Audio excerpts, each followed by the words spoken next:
We are red. Red is Ron. Good evening. It's 4:45 and welcome to Thursday, February 27th, 2020 Selectmen's meeting. You could all stand and say the pledge of allegiance. I pledge allegiance to the flag of the United States of America and to the republic for which it stands, one nation, under God, indivisible, with liberty and justice for all.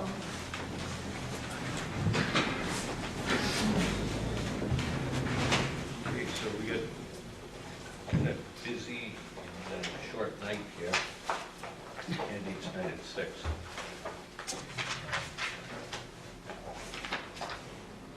Meeting-wise. So the first thing on the agenda is the minutes. Pat? On page 1, under Selectmen Constantino, could we add, it's kind of brief when we talked about the, there was a little bit more conversation on the house by the side of the road, particularly when it talks about the Historic Heritage Commission should be implemented in the town. We talked about in the future, but we also asked the town administrator to do research on that, and I think that that's what should be added into that. Okay. It's just, sort of just cut right off there. Okay. Also under,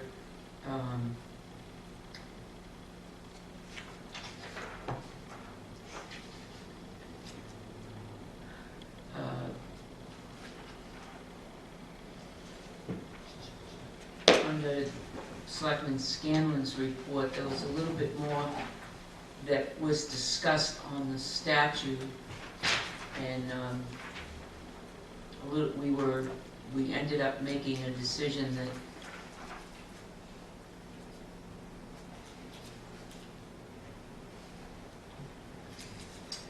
Well, there was discussion, because I have it in my notes, about the fact that there was a concern that it be attached so it didn't fall down. And so I have that in my notes, so I can add Okay. that. if that Yeah. can be added to, Yeah. that was kind of abbreviated. Yeah.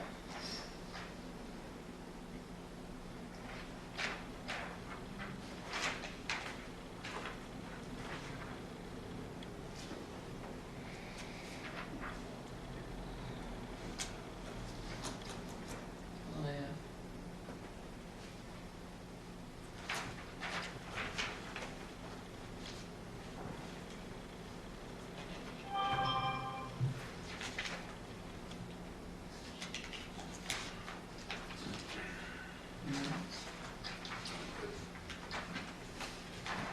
Motion to accept the minutes as presented. Do you have a motion? And Second. Second? All those in favor say aye. Aye. Opposed? So moved, unanimous.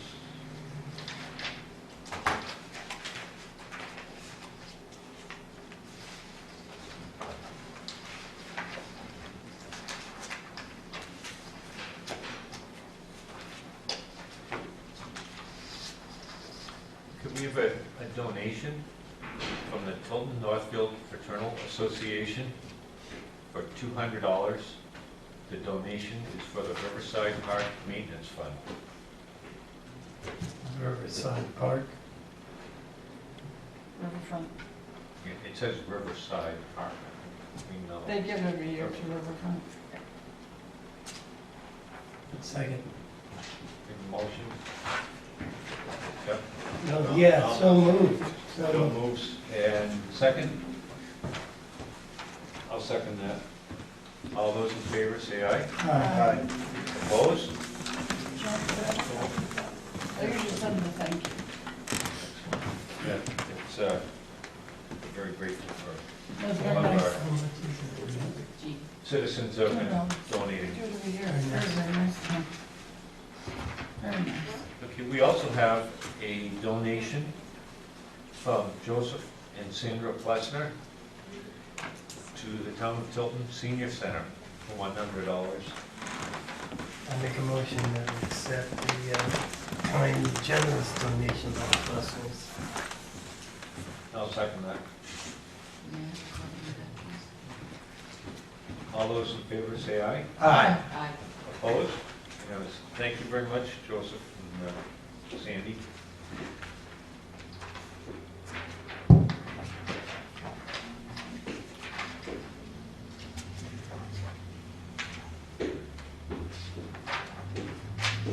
Okay, next on the agenda is Chuck, you're up. Chuck, you're up. Do you have a copy of the warrant with you? Yes. Okay.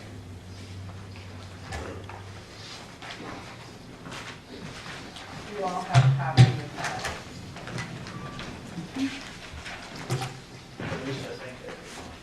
Well, I have a copy. I prepared for this. I have a copy. I do. No, there you go. I have no copy. Yeah, you should be here. Okay. It's in there. Isn't that it, right? Are you holding on to I it? have the one. That's it. That's what we're looking for? More or less. I thought we were looking for something else. I'll be up. I did text Rob Berry today at the high school and asked what the status was. I think I've heard rumors from one or more sources that we might be able to get in early. I'm not sure. Kathy did some research today, and it looked like, from what she could see, that even if they win all the rest of their games, they would end up playing in Keene on the 9th. Right. And if that's the case, then we should be able to get in there early. Nice. But I'm confirming with the school before I accept it. That is the gospel. Yeah, Peter had already found that information out, and they're going, oh, no, no, NHIAA no. website, very simple. Okay, thank you. I just thought I would just check to see if there's any of you that would be able to be there to help with the setup on the 15th, of around 3:15, 3:30 that day. Catherine and Joe? Sure. On the 15th, I mean, by the time I get there, it's usually done.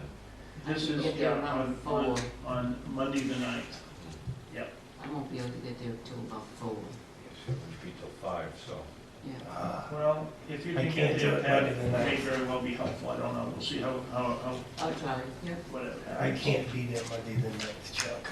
You can't. No, as soon as you said the 9th, if I don't go with my wife, I got bigger problems. We all have our. I made a commitment, We all have our things we must choose. yes. I'll have my little army with me. Oh, outstanding. They're not even little anymore. I know. And then on the election on the 10th. Joe, Seven? be there. I'll be, You're gonna be there all day? yes. Excellent. 7 or At 8 7:30? o'clock, beginning. Well, I understand that, but what time do you want me to be there? Usually I put up the sign. Yes, you do. I'll have those ready for you. 7:30? 7:30 works. I'll be I have the afternoon off, so Sandy will fill in for me, and then I'll be there in the afternoon. Excellent. There's a bunch of people here, a few people here that are on the ballot. There's a few of us who can't touch the ballot, so at the end of the day, I'm hoping, Peter, you can be there at the end? So I'm on the ballot, I'm opposed, but I'm on the ballot. Yeah, that's right, you can. Catherine can. Pat, you can be there. I can be there. Joe can be The there. end. John's gonna be there, but he's on the ballot. He's on the ballot. So we're gonna have to do, we'll make do. Because I'm on the ballot and Helen's gonna be, is the assistant, I've got, Deb Shepherd coming in that day, who will be kind of, whatever, helping out with ballot clerking as well as kind of like an assistant to the assistant moderator. So Helen needs a break, because again, a couple of years ago when my name was on the ballot, I was actually observed at the ballot machine, and there was a complaint issued by someone, even though I didn't actually touch the ballot. So I'm going to try to avoid that situation if at all possible. For the election, Jeannie will take care of the Keurig. Excellent. Now on to the town meeting. I am hoping that everything that's in the warrant is like cast in cement. so that there are not gonna be any last minute changes. You know, things like that happened years ago at the Life Safety Building, when I stood up and announced that there would be, you know, a bond issue, and then I was told, no, there wasn't. So I want to know before the meeting begins, and enough in advance so that I can plan for things. Right. I do not want to have any surprises. Also, if there's anyone that is planning, or any of you are planning, or collectively are planning to propose any amendments to any of the proposed warrant articles, if you would let me know ahead of time so that I can get those typed up. One of the things that one of Helen's sons, I guess, has volunteered and will be in charge of taking care of the projector, or the projecting the warrant articles with a laptop onto the screen, and I want to get that all typed up ahead of time. Super. That is super that the young ones are now stepping up into. I'm not sure he's stepped up. Well, I don't Well, know. he sidled on in. That's He's still been pushed good. forward. Well, to be honest with you, I had several other people I had been talking with, and others who I had communicated with were unavailable that day for any variety of reasons. And so I called Helen and asked her if she knew of anyone. She says, oh yes, I do. She said, don't worry, I will bring help. So I think it's nice that he volunteered. what I plan to do at the very end of the meeting before we adjourn is to thank him for his time and volunteering. Saving the taxpayers money. Okay, so the next thing I've got is I got a copy of the warrant article. And as we have done in the past, I think I would like to go down through each one and find out if any of you, or whom amongst you, plan to move certain articles, and if anyone who plans to second. Now, I do realize that the best laid plans don't always happen, and that frequently I might have like pat down, and all of a sudden somebody stands up from the those present, and somebody else wants to move that, and I realize that. How about on Article number 3? I'd like to move it. Who wants a second? Well, usually Jerry does, but he's working that day. Jerry Davis. Jerry, he said something. Oh, okay. We have- Yeah, Well, I'm sure that there will be enough people around from the committee. Yeah, Is Kevin gonna be there? so, There's usually not a problem. Well, Kevin will be there, I'm sure I'd Tom let Damon. him, I'd let him, when he Typically, was there, having, We have one that's. I'll look to the committee then, how's that? Oh, The second is usually Oh, from somebody okay. on the floor. all right. Didn't know that. In the I'm past, gonna it's always been move Jerry. the time to him anyway, to let him speak on it Executive session. once we, Yeah, once the mover moves that, the mover, according to the procedures, has been to allow at least 5 minutes. Speaking of which is on my list down at the bottom here, I had spoken to Kevin once or twice previously, but I haven't in the last couple of weeks. He said he was going to get back to me and kind of like review with me what he planned to do and show, and I said, well, whatever. I certainly, one concern that I have is that you know, in my personal opinion, and only mine, I would prefer that the presentation be more precise and concise and not go on for half an hour with a sales pitch, and that we allow as much time as possible for people to ask questions. I know that the presentations that I've attended here at Town Hall, it's been pretty inclusive with a lot of things, and I'm not sure that everybody needs to know about the size of every room and this, that, and the other thing. However, whatever Kevin wants to do, I think the body would probably allow that. I also think that, this is, again, just my opinion, but I gotta believe that probably out of the population, you're gonna probably find well over 50%, maybe closer to 75, did not attend any of the public hearings. So they're gonna want all the information they can get, but, you know, I don't know. mhm. However, I will talk to Kevin in the meantime, and hopefully he will have a decent, reasonably brief presentation. We're meeting again on Saturday morning, Chuck, so we can pass that information to him as well. Sounds good. Well, I'll probably be communicating with them as well. And attendance at my moderator's workshop this year, one of the things they did say is that it was possible, legally possible, to have two warrant articles, bond issues, on being voted on simultaneously. Not simultaneously, let me rephrase that. Concurrently, which means theoretically we could be voting on Article 3, have the discussion, and when most people have, we could move on to the next one. However, I don't intend to do that. I want to have that full hour, and if it appears, because I've had 2 requests for points of personal privilege, I would try to deal with those during that 1 hour period, or one during that one, and then maybe one during Article 4. And the other thing is that I would like to ask that with the consent of the body that we go ahead and move on to discuss other warrant articles during that hour. And so that's how I plan to handle that. And one of the reasons is that I don't want any confusion with 2 different ballot boxes being available at the same time. That's a fine thought. Yeah. And as I have done whatever, there are 2 motions I would be glad to accept after the results are known, one of which is to protect the vote, and the other one is, of course, reconsideration, and I'm going to explain ahead of time that reconsideration is not a tool to be used by the losing side to have another vote on it. You are supposed to have theoretically and otherwise voted on the prevailing side, and should theoretically again have information that you didn't have prior to the vote.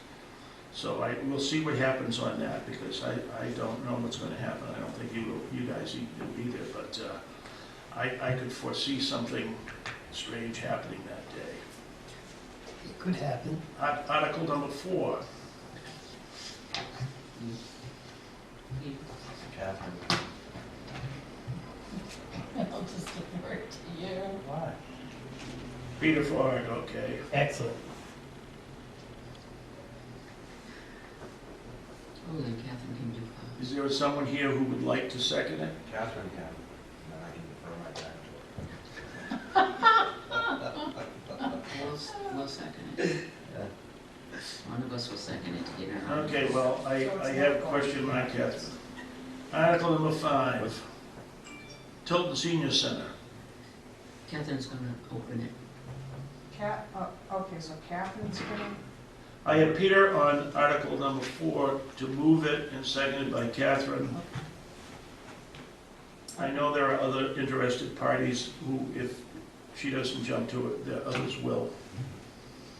Article number 5, Just pause. Catherine? Mhm. Pat will Catherine second it. Dawson will move it.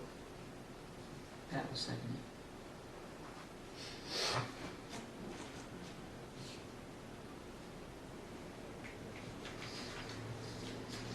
Okay, article number 6. $35,000 for the Highway Capital Reserve. It's usually Peter. Well, let one of the other gentlemen. Yeah. How about Joe? Joe or John? Sure. You got another one, Joe, you like better?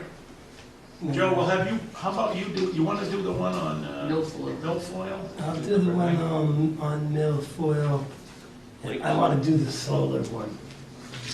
The solar one is article, It's petition one, It's a petition. right. Well, that's done by the petition. Yeah. so who's doing the highway capital? Me. Highway village? Joe is. Okay. And who's seconding it? I can, wait a minute, I'm going back here to make sure I have the right one. 6,000 for the milfoil, right? That's going to be Joe. Mhm. And who's going to second that? I will, Peter. opposite side of the lake. On We're the town covered. side, We're yeah. covered.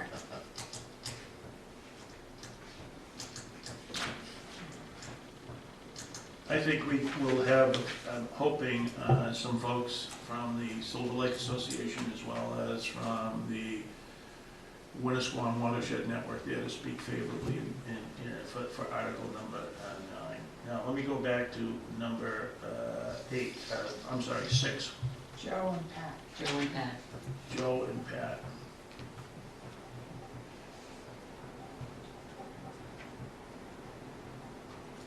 Article number 7, to see if the photo, I'll do some. number 7. I'll second. Seconded by Me. Joe Jessamine.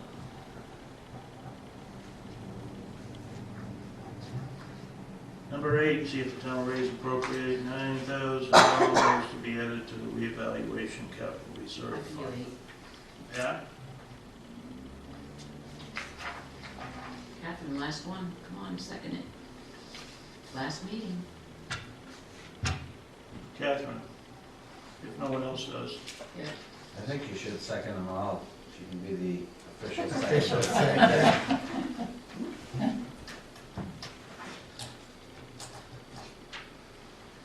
Then we have 8 taken care of, and number 9 done.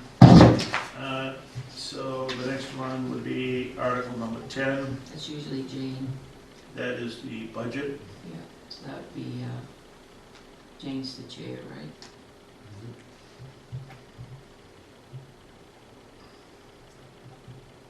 One of us can second it. Anyone? Catherine? Catherine? Oh, yeah, because she's the ex officio. I was reading She'll- 11. She'll still be there until after the meeting. And Article 11, that would be Greg. Now, Joe, you said you were interested in, The solar one, but I Well, will. isn't that the? I can't, that's a petition. That's a petition. Anybody can anybody can move move any article. Yeah, Then I would love to move. What's the guy's name, Greg? right. Greg, he's behind He's you. behind Chuck. it, yeah. DeVolder. So Joe Jessamine and Greg DeVolder. Joe's gonna move it. You'll second it? And Or you're if Greg definitely moves gonna it, Joe speak can on second it. Either way Let it Greg goes. move As it. long as it gets to the floor. So Greg's gonna move it and Joe's gonna second. Sure. Be ready, man. Anything else? The,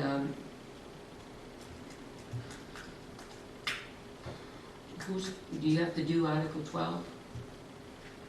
Well, we're gonna have a little statement to read about one of our employees, volunteers, right? Mhm. Like that'll be at the end. Yes. Yes, we have a statement to read. We're going to talk to Chuck about that. How do we want to handle this though? But Article 12, Well, if you're talking about what to see if the selectmen, want to designate whatever. Yeah, I was going to ask you, and that was part of my notes below this, was how were you intending to have or seek any input? Question, just Just a- ask the body. raise the hand Yeah. kind of thing. Open it for questions? Let Joe present that one. I was just thinking that should probably be me. Yeah, absolutely. Let him stand tall on that one. Yeah. Too bad you Well, don't since live this here. is You not could a- second it. So what you want to do is you want to ask for a point of personal privilege? Sure. Well, If that's what's required. Well, it's not officially a warrant article now. Is it being printed in the book? yes, In the warrant. Yes, well, big. it's in the So it's- warrant. It's in the warrant. It's in the warrant. But it's under other business. Right. To enact any other business. And so I could go on, I guess we could say, I can go on and say this is not an official warrant article. Non-binding. But it's non-binding, yeah. Just to get a sense of. Informational. Yeah. Then I'll call on Joe, and then I will give you some time to talk about it. And theoretically, you don't really have to move it, but you say you would like to bring it forward for discussion. That way you're not bringing an article up theoretically for a vote. Bringing it forward for discussion. Discussion, Do yes. you want to bring it forward for discussion or just to get a sense of the community? And do you want to have a full-on discussion about Oh, it? just or- say we have a question to ask the body. Right. Right. for input. Someone's got to, you know, in the same way that some people move an article, there will be time if I call on Joe for him to read this and to give a brief explanation. Mhm. And as the mover, I would typically allow someone up to 5 minutes where I try to restrict others to 2. So, however we want to do this, we want to have a discussion. How about bringing it up for questions?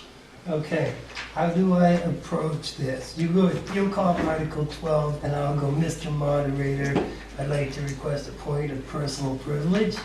Is that the correct way to do it? You could do it that way, Okay. in which case I'd say without objection, I'm going to bring this forward. And then I'll go into Sure. the fact that we're looking for input Yeah. concerning, and I'll read it. Or you would say the selectmen are seeking input from the community on the policy. I could just Just like announce it that way and call you, Joe. That's Yeah. not- Rather than explain asking why. for a point of personal. Okay. Yeah. And you'll mention it's non-binding. Yeah. And if you may or may not have known, there was the possibility of someone trying to bring another conceptual point up, which had to do with a heritage commission. I've been told that they now don't wish to bring that forward at the meeting. Wasn't aware of it. You weren't? No. I don't want to. I heard. Just Juliet side had been in touch with, I think, John Cirillo and some others, and I think some of this came as a concern after the house by the side of the road got torn down and whatever, and so there was some discussion about in the future how there might be a heritage commission, and one of the issues having been that if Tilton were to get involved with this, something to the extent that John Cirillo is a member that lives in Northfield, and whether or not, if there's a commission, whether or not they would have to seek and get a, tax nonprofit ID, and then where it would be housed, and all these kinds of things. The And so, Heritage and Historic Commission comes out of land use. They're zoning ordinances. Right. well, I We're did working- They're not, not part of the no, historical society. but That would be I did not get involved in inappropriate. this discussion with her. Right. After she asked me if there was a chance for a discussion and getting hands to show who would support a heritage commission, she then changed her mind. Right. So I'm just alerting you. Hopefully she read the law. I think she did approach me, and we said that we, the board, were working on that, and we've asked Jeannie to research how to go about obtaining and how do you say it? Developing a committee or commission and so on and so forth, researching it. It wouldn't happen this year at town meeting, but perhaps maybe next year, so we're working on that, and she was satisfied with that. Well, I did suggest that she Yeah. contact, I said, And she did. items on the warrant and things that typically under the control of the select board, that she should go through you if she wanted that brought up. Right. It's a warrant article out of land use. And Chuck, during Article 3, while the vote is going on, is that when you would be doing the, I think there were a couple other things Yes. in there. I would do at least one of them then, and maybe one during Article 4. Okay, breaks up that hour. Yes. At the end, whether it be to enact any other business that may legally come before the meeting, I think we want to just thank someone for their service at that point, right? Mhm. Just have a little blurb to read into it. So you want me to call on who? Um, I was Catherine, gonna do it. You're gonna do it. I'm just gonna read a little blurb to be part of the minutes. right. And in that case, Thank you. you Just would, out of curiosity. you would get my attention and ask for a point of personal privilege. Right. These fancy phrases. Did you let Joe know? Yep. Okay. We know now.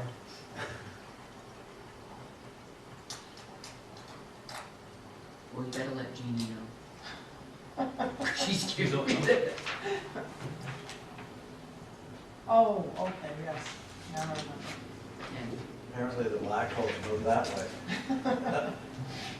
I can even speculate. All right.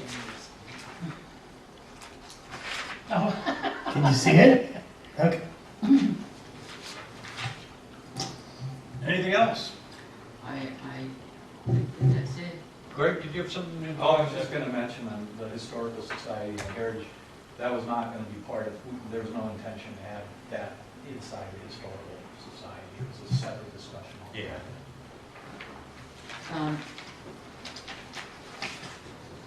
There's something else that, did anybody approach you to do any type of selling or anything within the bounds of the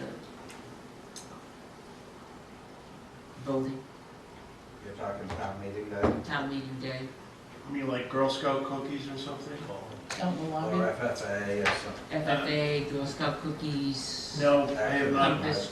I have not been approached. Okay. When I was asked previously a question about the presidential primary election, I kind of said that my purview, for the most part, is inside the ropes and inside the gym. And that I was advised by the Secretary of State's office that it would not be inappropriate for some such thing to take place, but to make sure that no matter if anything like this does take place, that if you honor one person or one group, then you've got to honor every request, whether it's baked goods sale or Girl Scout cookies or whatever. And if you're going to do that, if there is any impedance or blocking of the people coming and going in and out of the voting, then that's a problem. So whatever, I haven't heard a word from anyone yet, but I would let the select board deal with that. Well, that's why I asked, is because we usually do the pastries and coffee in the morning, and a couple of times we've put a donation out there and it's gone to the senior center or someplace else. One time Oh, that's we the did town meeting though. The town meeting I'm talking Oh, Plus about. a yeah, well, deliberative that's- session. Yeah, well, that's not a problem. If you want to set something else up out in the hall, fine. That's different I than didn't the want to- voting. If somebody else had approached you, I didn't want No. the selectmen to go ahead and purchase something and interfere with it, that's all. No, if you, anybody, one of the things I learned is that the town meeting, people can do almost anything in the way of promoting, because that is part of the freedom of speech, and if people want to come in with, a hat saying, even a Trump hat or anything else, by the way, the only time that even those kind of politicking is not permitted is if there is something that is on the ballot. So if someone comes in now wearing a Trump hat to vote at town meeting on Tuesday, the 10th, they can wear it inside because Trump's not on the ballot. And it's the same thing that at town meeting, if someone were to push a vote on zoning changes and were to wear a pin, during voting, you'd have to ask them to remove it. But if someone comes in wearing wants to bring in flyers, I don't think I would have them, they could pass them out at the door if they wanted to say, vote for the new police station. I mean, that politicking at town meeting is permissible. Okay? God bless democracy. Well, I'll tell you what, when it's the laws, that's what it is. Oh, no, I love it. That's what it's all about. Town meeting's my favorite day of the year. It is. It may be yours, but sometimes I've gone into those with a little bit of fear. I'm sure. I don't have to run town meeting. Yeah, absolutely. All right, Okay. thank you. Yeah, thanks, Chuck. You're very welcome. Good night. Good night, Catherine. Thank you very much, Mrs. I'm coming back. Excellent. You are. We Oh, don't yes, you have- are. You're That's welcome. right. You're moderating it. Very nice. I forgot. And I'll leave these things here. We have a brief non-public for about 15 minutes, and then we're going to go back into selectmen's report. Just quick business. Greg, is your line? Yep. Thank you.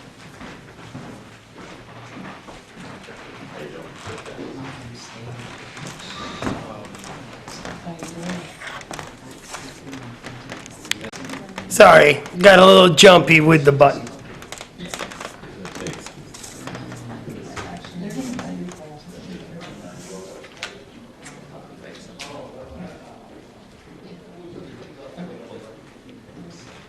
L.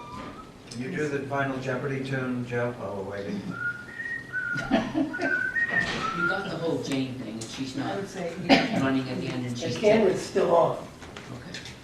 Okay. Okay, Shut it off. so I'm gonna make Gotta wait. a motion that we go into non-public as per RSA 91A, A, :3, paragraph 2A. A.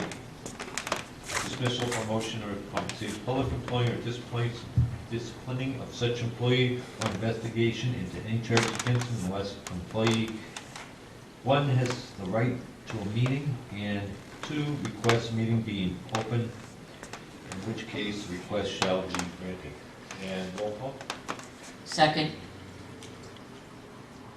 Constantino, yes. Justin, yes. Fog, yes. Jessamine, yes. Scanlon, yes. Moved.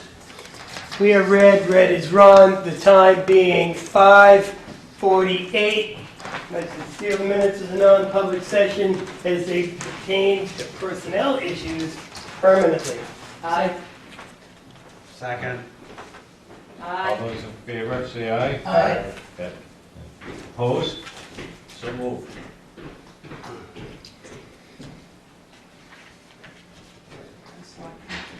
Okay, here, we've got Selectmen's report next.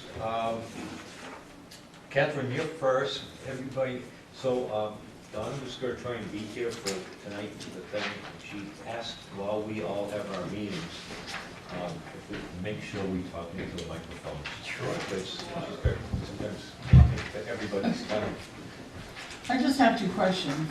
The first one, where are we with the soldier monument fence? I put it in my report. So the police are investigating it. I contacted Primex, and I'm waiting for that. Okay.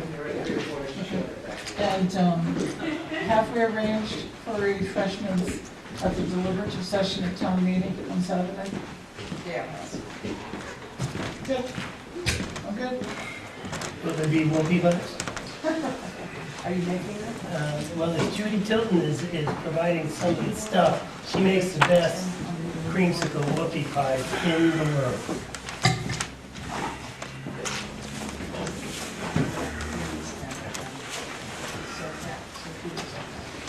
so with that, Peterson, we're just doing Selectmen's reports, so you can just listen in.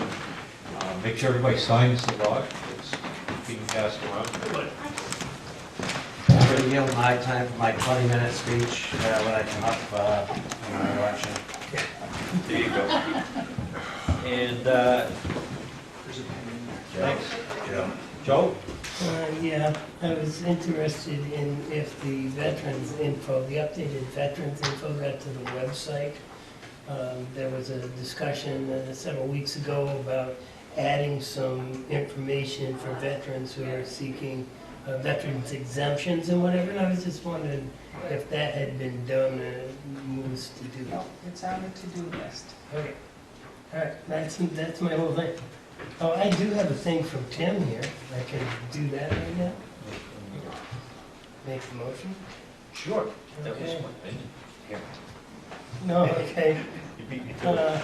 I make a motion that we pay for all of the snow blades and associated accessories found on Jordan Equipment invoice P43119 in the amount of $5,876.10 from the Highway Equipment Capital Reserve Fund, and further to instruct the trustees to remit the same amount to the town.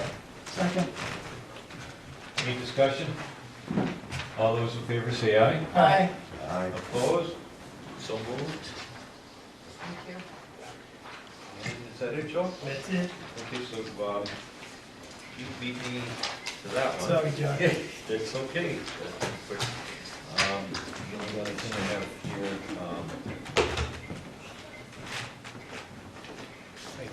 we have one of the warrant articles, which is the warrant article for the solar. I think Greg might be interested in this one. We checked with Lauren Martin, who is town assessor, and the loss in value for the solar exemption would be $1,066 or $66,200 if that warrant article passes, and that would be passed on to the taxpayers who do not have solar. Just want to let you know, I didn't want you to have any surprises or anything. And John, do you know what the total tax value is for the town too? A lot bigger. Yeah, so, you'd want to go. Probably, Tim might be able to help you out with that. He's the best one, and he can tell you exactly how much that comes out per dollar. We'll have that information for town meeting, for sure. Yeah, so just want to make sure, because I No, know this is. the MB factor is 266,000. So there is a cost to everybody else. It's a penny for every 6,000. Oh, absolutely. So Greg, it's a penny for every 6,000 on our tax. You need to make a motion for him to sign that. Okay, so, To release it as a lien. I saw that. We need to make a motion to release the lien. I'll make a motion to release the lien against Carol S. Center in the original amount of $550 dated July 10th, 2003, and recorded with the Belknap County Registry of Deeds at Book 1923, page 836, which hereby discharges said lien. Second. Are we going to segregate our authority to John? Now, that was the rest. Peter jumped in there Well, you real paused. quick. I did pause, but I I'll would like I'll to, take back my second. all right. And furthermore, I would like to subrogate the authority of the Board of Selectmen to the chairman in order to sign said document. Second. all those in favor, say aye. Aye. Opposed? So moved. Thank you, and thank you for paying off this lien.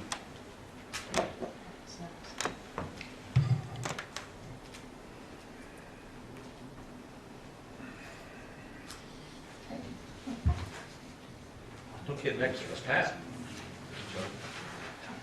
I have nothing that can't wait till next week. I'm all set.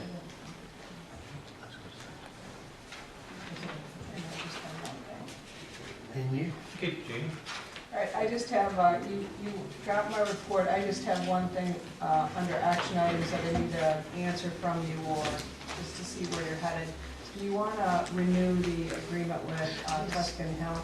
Yes. So I drafted a copy of the new agreement, and if you agree, this is for the next year. Same thing? Same thing, just change the dates. Yeah. That's it, They're happy with it, too? yes. Excellent.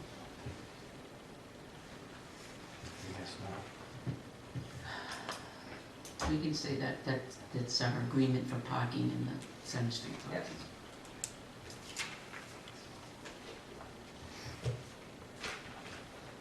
I think this goes towards Jeannie, you're the one who signed it. Yes, Oh, they- there you go, you're on. Then why do we subrogate any? Here's a different document. This is for the parking. You segregated Oh, for the other for one, the yeah. other one. Okay. There's just too many things to sign.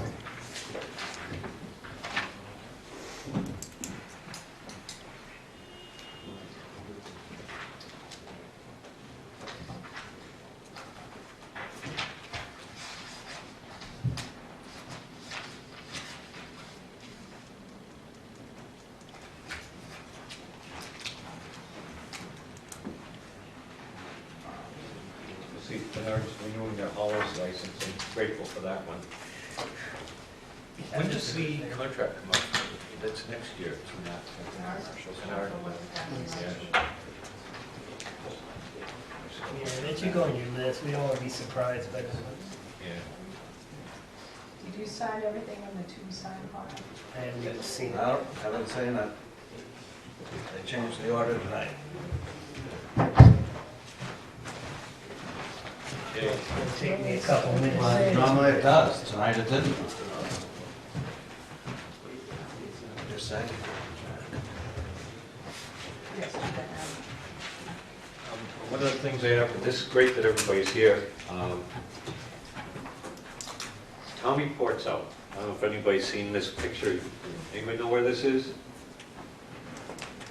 That's at T-Hawk, you know, the parking lot that the students did. Traffic came in, but- it's just coming up. It's a very beautiful picture, but the most important part of this town report is page 1. This 2019 Town of Tilton Annual Report is dedicated to Catherine Dodge Dawson.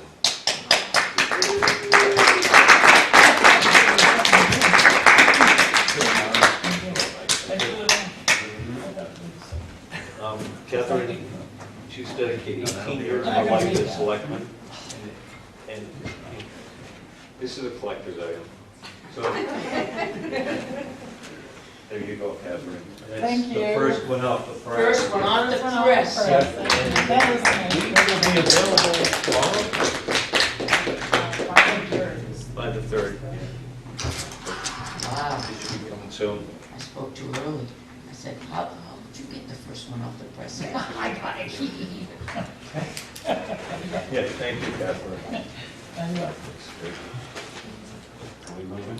Okay, it's about 6 o'clock, so I'm going to entertain a motion to... Motion to adjourn? Second. Well, are we going to adjourn or actually recess? Or adjourning?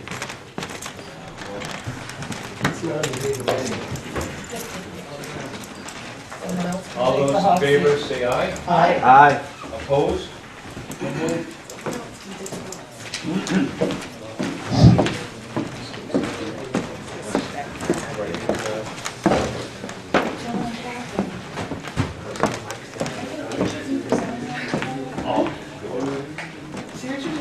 Yeah, seriously. Okay, what about the rest of them? You got flash? Rest of them, Peter. What? Rest of them. Rest of them. Peter. The rest of it. No, you're not getting arrested, you're going up there with the rest of them. Yeah. The rest of it. Okay, Donna. Donna. Somehow sexist or something here. Okay, let's squeeze in. Oh, we have to be on light? We gotta move No, on. no, well, yeah. It's lighter just a little background. nicer. Our coats. What are we doing over there? Oh, Lord. How you doing, Peter? Put on the drain.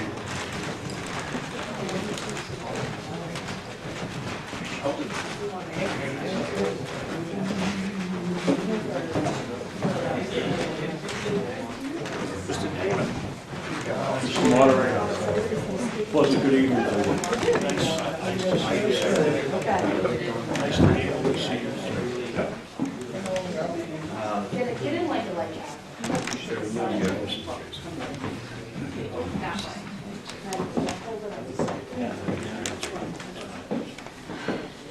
Oh, here's. You'll love it. I did, it's all set. Yep. I know, I looked down at this.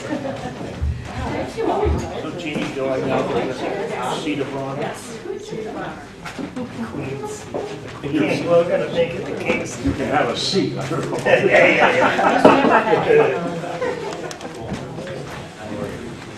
This microphone.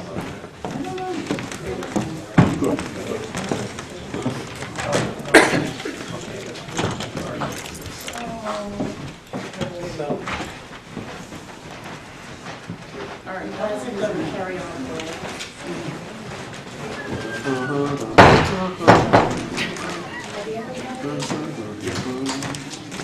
There you go. Listen, so make sure everybody has this pushed up.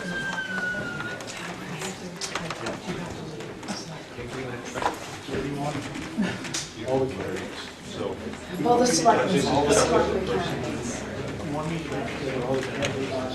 For selectmen. or all the commissioners. Contested, so everybody has to see one. If I could have your attention for just a minute, Eric, Jason, Lynn, Stan, who did I miss? John. He's right behind you. John, Donna Rhodes would like a picture right over here, if you could, of all the candidates running for select board, over against the white wall. We have a certificate of occupancy in this yet, because I don't feel safe.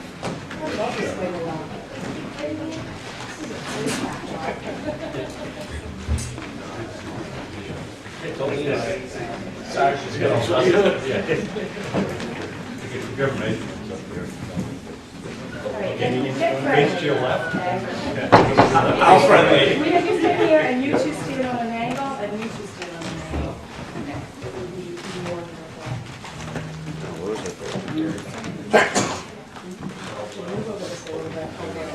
Just hold up full second. Serial number thing. Yeah, exactly. No. Stop. Try to keep that. Cut you away.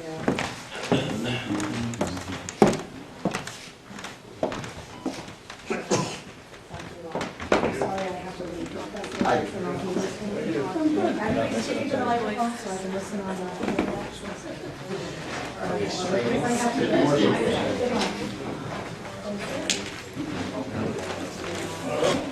I guess we'll sit.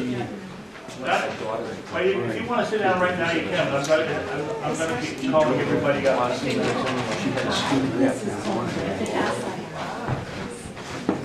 This hand is really bad, the right hand.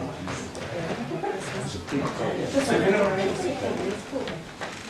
Well, most people. Oh, you want me to speak into that? Yeah. Okay, most people like to start on time and end on time, so I want to go ahead and get started. Good evening, I'm Chuck Mitchell, the town moderator, and I'll be moderating the candidates night tonight.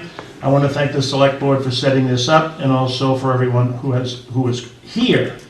I hope everyone here tonight has signed in a book. It's been circulated. If you haven't, please do so. I also have some sheets up here if anyone has specific questions they would like me to address to anyone or any group later, and we can pass these around.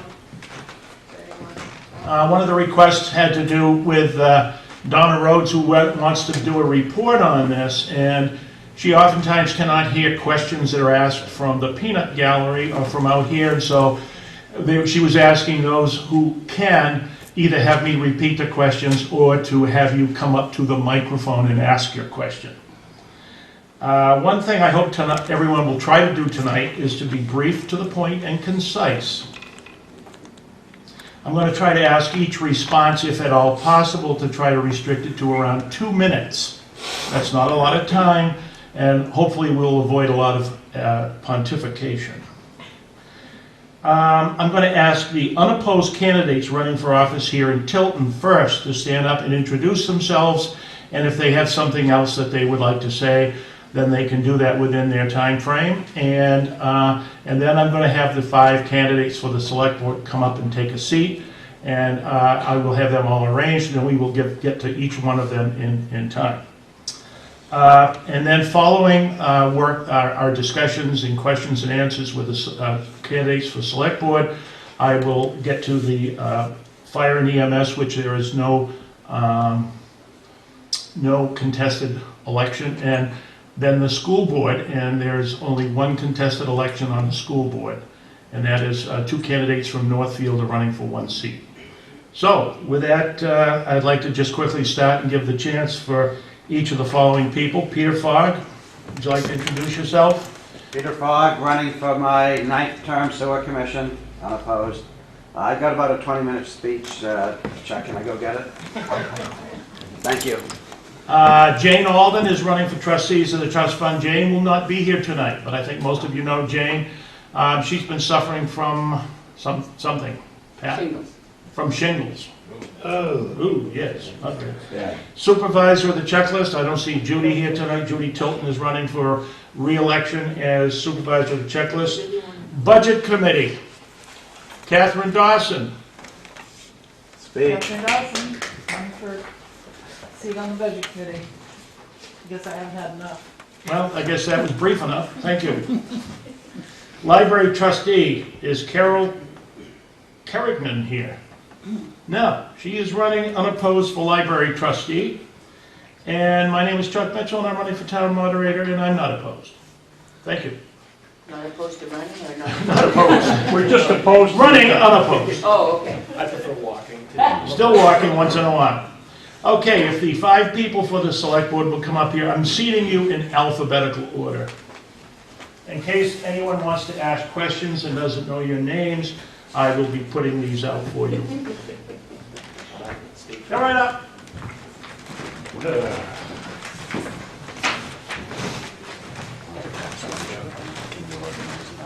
Let's see, first is going to be Stan.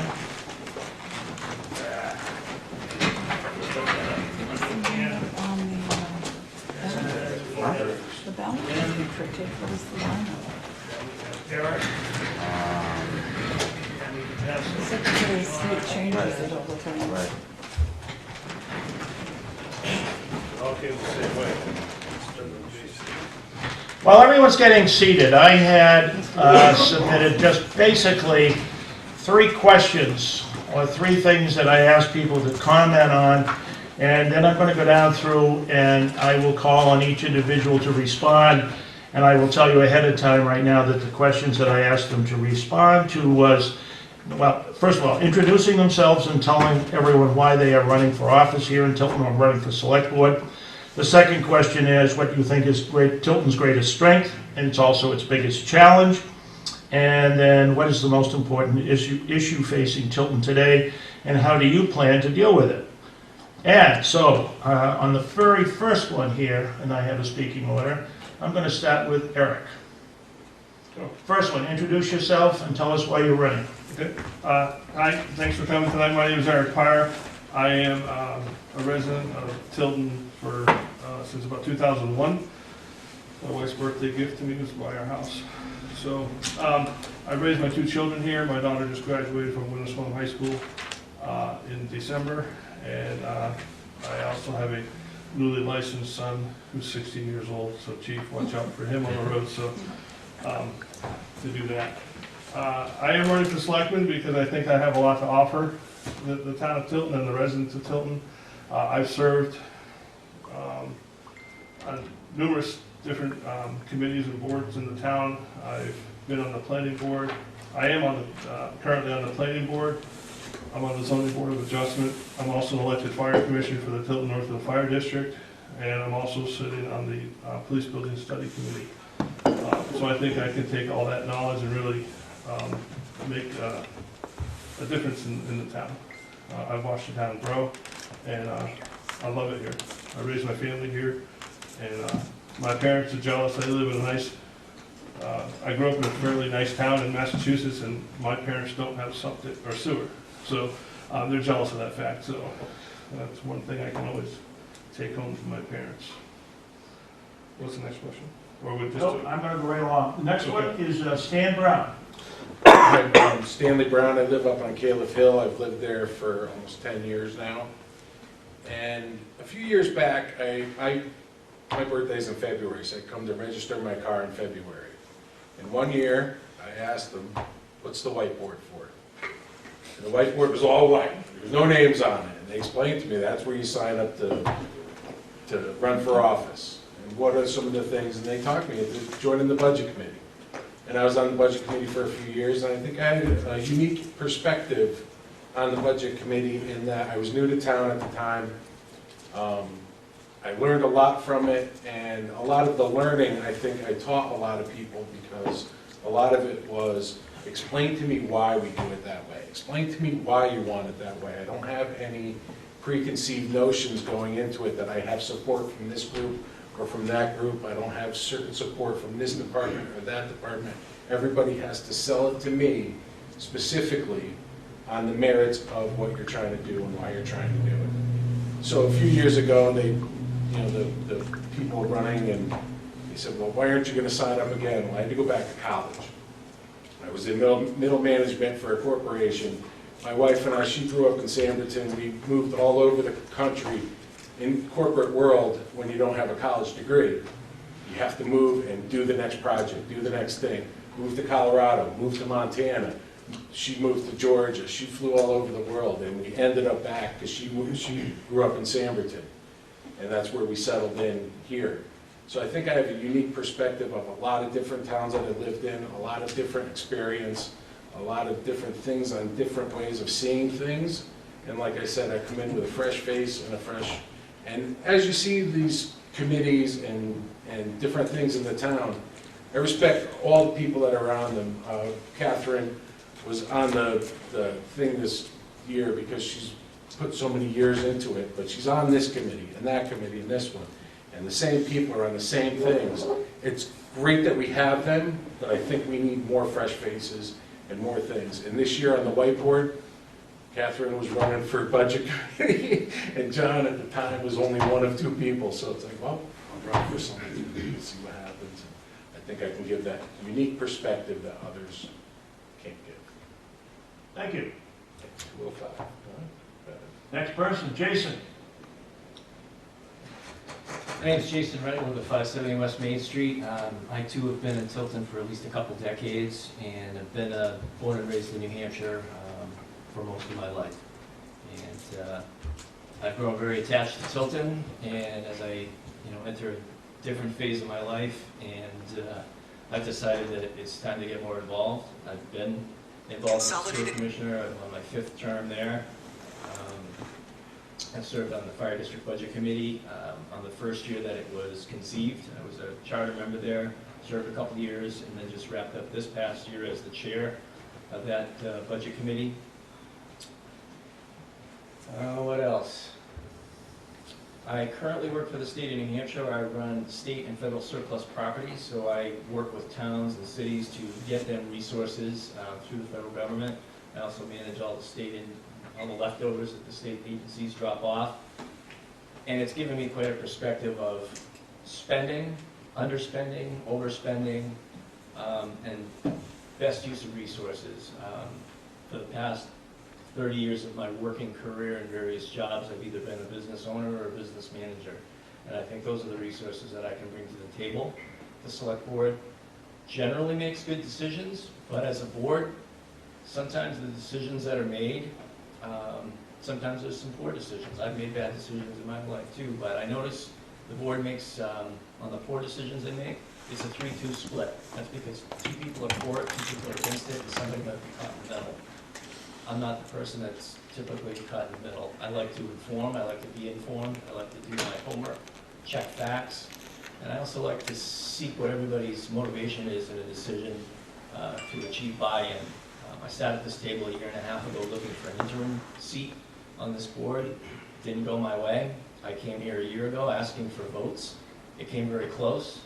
I spent the last year, the better part of the year, sitting in those seats right there, studying and observing and looking at the interaction of the current board and how I might fit in. And it was a character study of each, person's behaviors, attitudes, what they like, what they don't like, and what I can do to partner with each of the remaining people on the board to make Tilton a better place. Thank you. No problem. Thank you very much. Lynn. Thank you, Jack. Not really good about the speech thing. My name's Lynn Marco, and I have lived in the area my entire life. Past 20 of it here in Tilton. Go about your day-to-day things, and I hear a lot of complaints and things about things people want to change in the town, and I tend to look at things in a common sense approach of things and hope to put that out there if I get the seat as select. If it makes any difference, I tend to go with old school everything. I like anything old, antiques. I redo furniture, what have you. Just I try to remember the old ways of doing everything. And I do know that we have to progress and embrace the future, which is what I like to do. Like my microwave, and you wouldn't be able to survive without phones and stuff, computers now. But we can get back to some of the grassroots way of doing a few things, and maybe watch our progress and maybe not quite so much progress. Guess I'm gonna make that it, but. Okay, thank you. Jason, next time, pull the microphone around just so that can be you can be recorded. Thank you. Should I do it again? No. Okay, John? Thanks. So, anyway, I know a lot of you here. There'll probably be some people watching. But anyway, I moved to Tilton from Northfield in '96, unlike John, who moved the other way. One of the things I've been on the Conservation Commission now for, I just counted up 24 years. And in the process of doing that, we review all the plans and site plans for everything that's done pretty much in the town, involves any wetlands or any type of permits for DES and that. And you get to learn a lot, and you work with things and try and get things through responsibly. I was on the budget committee for, I believe, about 18 years. I'm not exactly sure. I joined in, I think, '98 through last year, and I've chaired on it and that, and been through all those numbers, and I look back at them whenever, constantly, my bookshelves are full of this stuff. I've also been on the school funding formula committee. That was a lot of fun. I think Catherine's done that. It's coming up again. So, but anyway, a lot of it's a lot more than just the meetings. It really is. My typical day, when I get home from work, or all throughout the day, around 5 o'clock to 8 o'clock, I make phone calls and talk to all of the voters and all the people out there who have legitimate gripes and concerns, and sometimes nasty things. They didn't like the way things went on this or that, and you know, I talk with them, and a lot of times on the weekends. I like doing this. I like helping out the community. I like participating in the community. When things need to get done, I'm there. I do it. The senior center, recently all the insulation was falling off underneath. I spent 2 days in the crawl space because it was going to cost thousands of dollars to save money. I spent 2 days, I did it myself. I did things like that. I repaired the flagpole. About every 2 years I clear the brush so everybody can see the river. I get phone calls on Saturdays and Sundays when there's a wedding and have to go and do that. But anyway, I do a lot of other stuff in the community, and it's more than just the meetings and doing that. And some of the things are very difficult decisions, but I'm on board for doing it again and being part of the community and helping everybody out. Thanks. Thank you. Okay, the next question is, what do you think or perceive is Tilton's greatest strength or asset, and what do you think its biggest challenges for the future and the years ahead?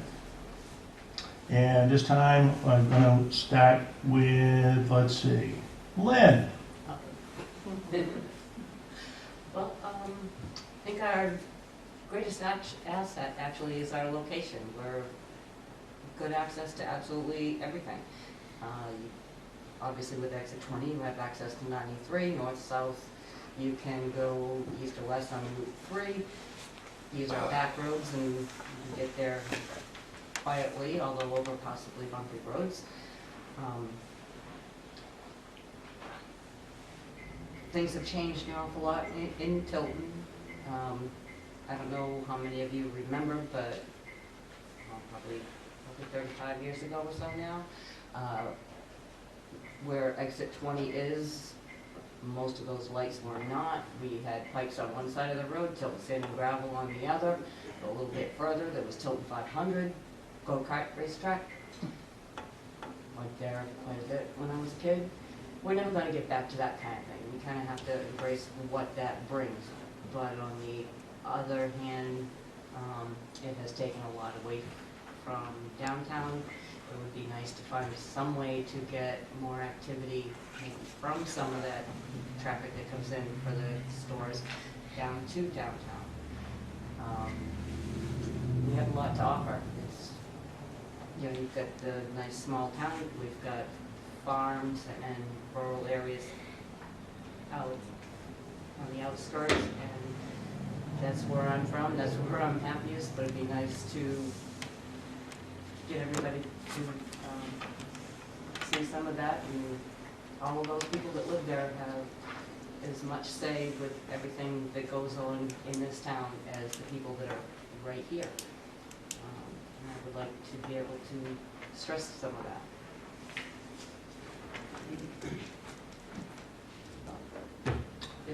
Okay, thank you very much. Let's see. Next, Jason. Chuck, could you repeat the whole question? Yeah. What do you think is the Tilton's greatest strength or asset and its biggest challenge as we face the future? All right. Sounds like 2 questions, so I get 4 minutes. No. Okay. I think Tilton's biggest strength right now, present day, is the talent. And I don't mean just the personnel and the staff. There's talent in the offices and in the departments, and there's talent out in the neighborhoods. And I'll tell you what I mean. There's, it is our biggest asset. It's one we have to be careful to manage. We have to be careful to retain it. We have to be careful to grow the working talent, and then the folks out in the neighborhoods. There's an incredible spirit of volunteerism in town when other parts of the country that's fading away. You know, just watching the 150th committee go through the things that they do. We had a great street fair. We had a lot of different events, and we do throughout the year.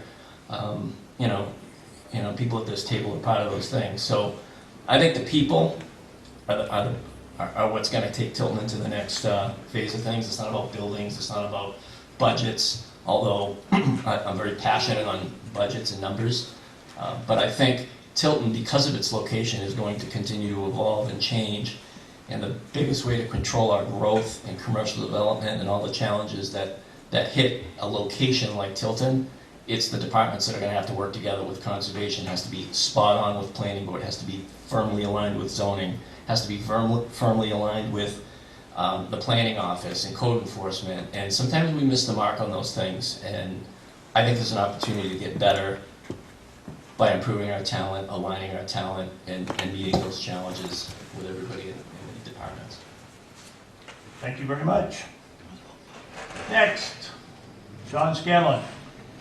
It's, you know, I had a lot of thoughts about this question.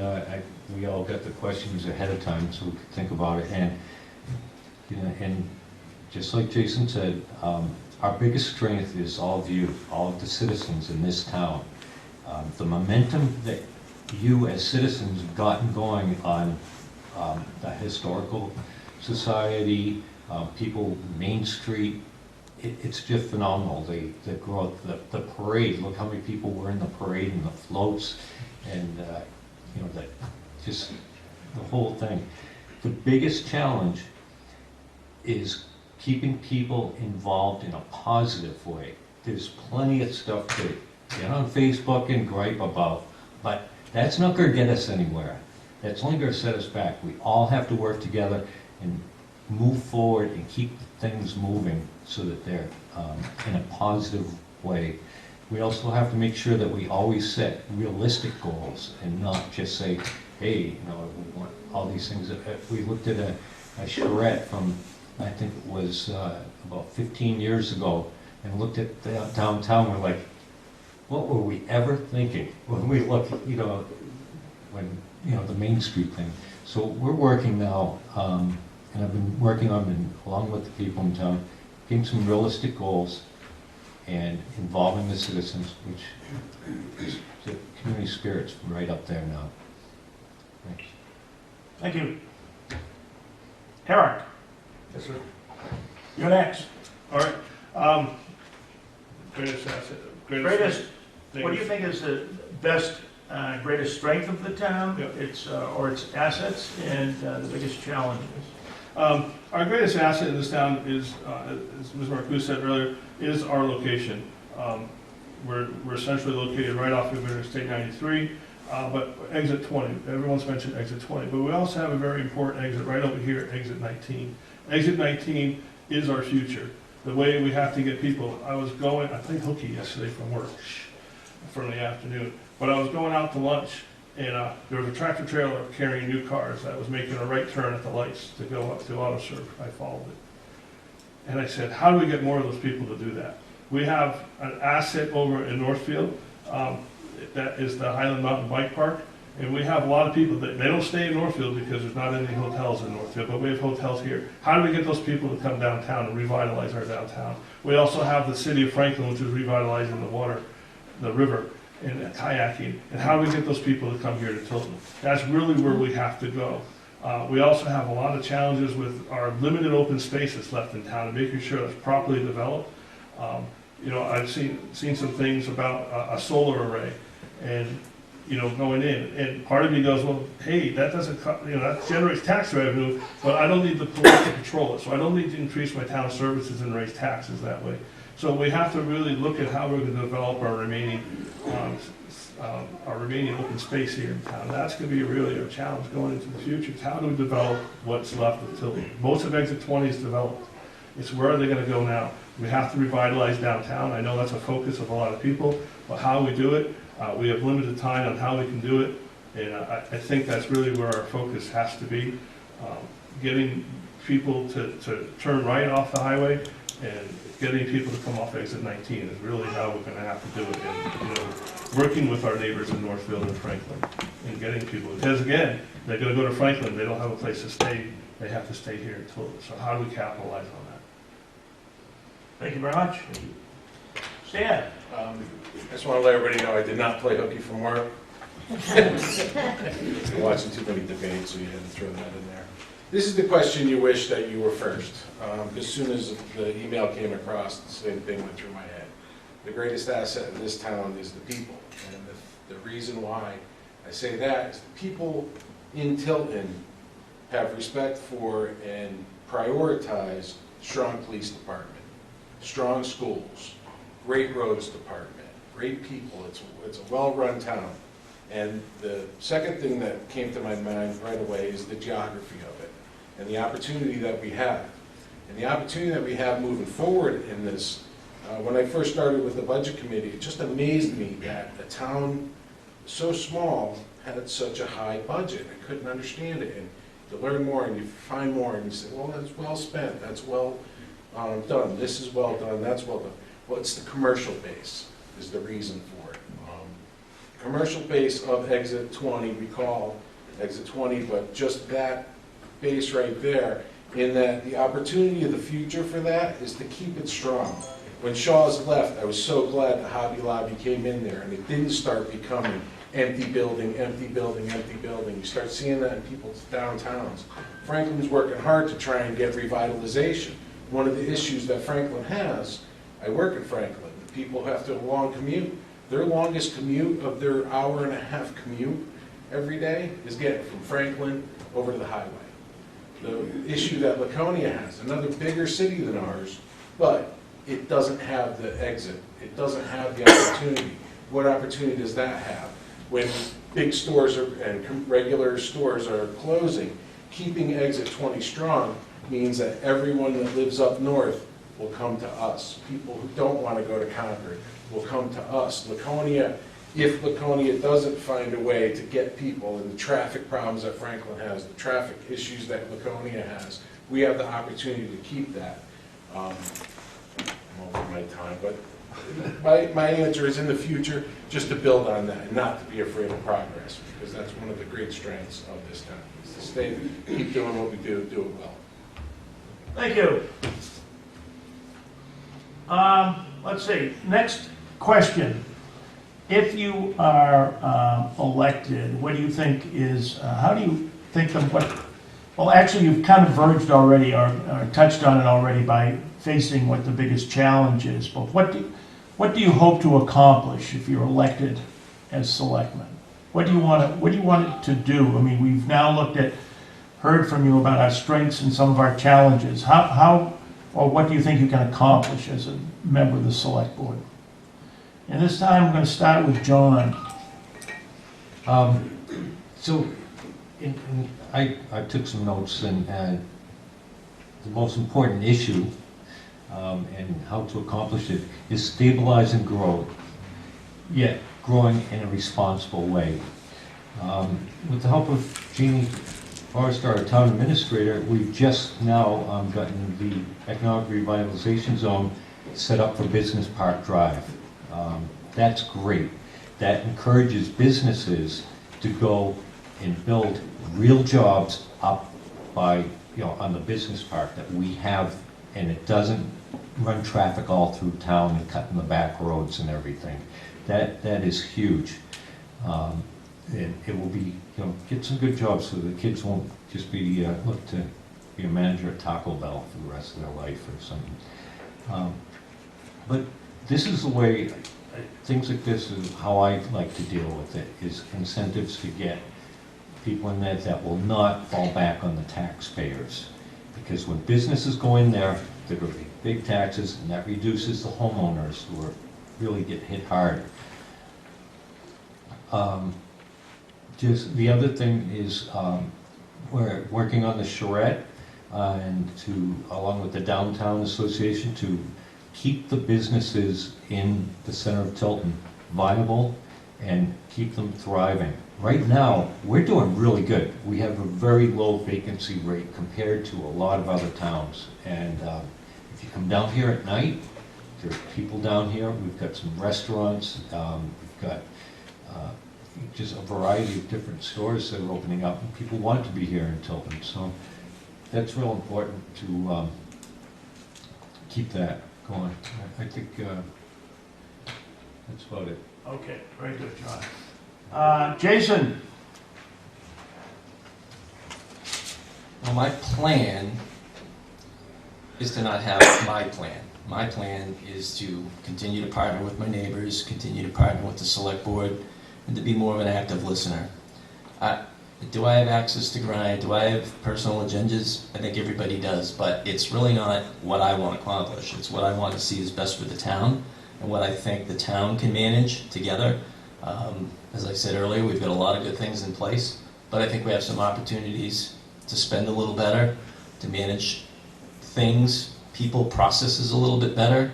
I've always been a manager of people, processes, and product, and I think bringing some of that to this table and a level of professionalism with that, to see the meetings themselves run a little smoother, a little more orderly, productive. I'm throwing a lot of P words out there because I think they're important. And to just manage things a little bit better. Like, do I have time? Where am I at? Keep going. Okay. Like, I'm looking at this wall here, and this project was built with found money. I don't believe in found money. I believe in budgeting, planning, assessing need, and then going to the taxpayers and say, hey, we want to do a capital project, or we want to do a construction project. It was explained to me that this was found money. If you find somebody's wallet in the street, it's not found money, it belongs to somebody. In the same way with found money, it should go back to our reserve fund balance and offset the taxes for next year, or to plan strategically and plan projects. So I think those are some of the things I just want to be a reality check for us going forward. Okay, Lynn? Well, I think one of our biggest issues right now is our property taxes. Anybody who owns a home, I think almost everybody got hit really hard this last winter. Sorry. I actually prepared a little bit of a note on this one. You fully expect that taxes are going to go up, but this was a little overboard, and I'm thinking that if we were to be a little proactive and talk to, say, employees of the town and other residents, there's got to be ways to cut costs on certain things that basically live within our means. If you say you need a new car, you're not going to go out and buy the latest Mercedes with every bell and whistle known to man. You're going to probably fix the one you have, or buy a basic Ford, has the headlights and things that you do need, but not all the extra stuff that isn't needed. I'm thinking that like I touched on before, the employees, they see everything daily of what there might be for waste or ways to save costs. In one little suggestion may not be much, but you get 25 or 30 people, they all have a good idea, you might be able to save a lot of money somewhere, and if not cut taxes, at least keep them from rising any more than they have. Okay, thank you. Stan? The biggest thing I see is to keep our eye on progress, but always keep our eye on fiscal responsibility. And not just do things because, you know, a group wants it or a department wants it. They have to have a reason for it. You have to have sound logic as to why you're going to do things. And I think it's be nice to have someone on the select board who doesn't have any access to grind. I don't have any access to grind. I'm friendly with a lot of people who are here, but I don't have any actual allegiances to specific groups. So I can see it as a big picture. What's the big picture for Tilton? What's the big picture on how can we get if infrastructure, federal infrastructure improvements, I think are going to be coming soon. Where were grants going to be coming? Found money is found money. Yeah, granted, you know, federally we're going to pay for it, but it's out there. Somebody's going to get it. And I think more is going to be coming in the near future. It hasn't been invested in a lot in the last few decades. So when that kind of thing comes, if we could see it as a big picture item, how we can get things, seeing the police department has an idea in that where it is, where it's going to be located, will that help with the infrastructure of the commercial segment of our town? Will commercial industry, I was talking earlier that Shaw's left there, that was a fear when Shaw's left. What if that big building stayed closed?